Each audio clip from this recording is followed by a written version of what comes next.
Hi everyone, welcome to Bendnstretch with Sue.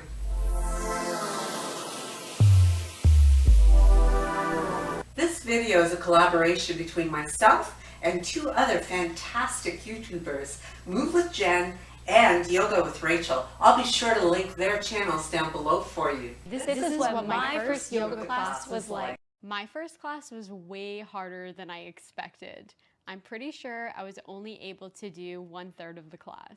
My very first yoga class was not at all what I had expected. I honestly did not think that I would enjoy yoga. However, I just decided to go for it, see what happens. And I have to tell you, I'm so happy that I did, because I did learn very valuable lessons from that very first class about yoga and also about myself.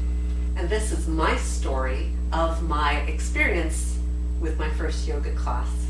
When I attended my first yoga class, I really had no idea what to expect.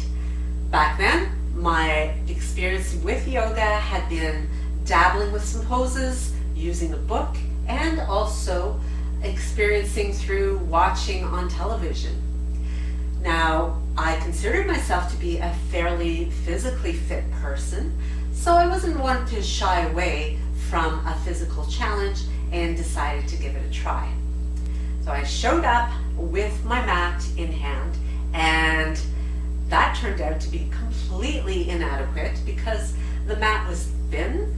So anything that I did on my hands and knees was excruciatingly painful for my knees, as well as because it was a hot power class, it was hot and I was sweating profusely, and I was slipping and sliding all over the place because the mat had no traction whatsoever.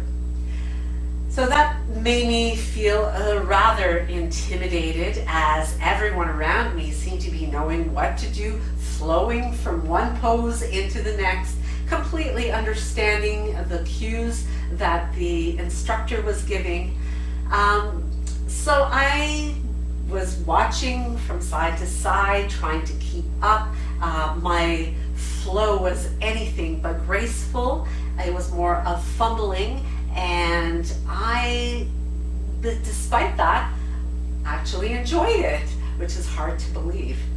As far as my clothing, I just showed up with clothes that I had bought at the discount store, as I usually worked out with a big t-shirt and whatever shorts I had available, and I was surrounded by cute little Lululemon outfits that really had me quite puzzled. And I'm sure my discount store clothing was anything but squat proof as well. Not very graceful indeed. But despite all of that, not only did I enjoy it enough to be inspired to think that I would actually like to teach this someday. So with that, I cleaned up my act and kept on going back and going back, learning more over time. My mat got better, my clothes got better, and I got better at executing the whole practice and really being very inspired by the challenge that I experienced. I developed more strength, more flexibility, and the clarity. It was a real high that would leave me feeling with a yoga buzz for hours following the class. So soon I was in there almost every day because I was enjoying it and having so much fun. So if you think my story was interesting, by all means, be sure to check out these other two YouTubers, Yoga with Rachel and Move with Jenn, and let me know down below, what was your first yoga class experience like? I'd love to know, so be sure to subscribe if you haven't already, and hit that notification bell so you'll know when I upload some new content, and you can check it out and check me out in the next video. Namaste.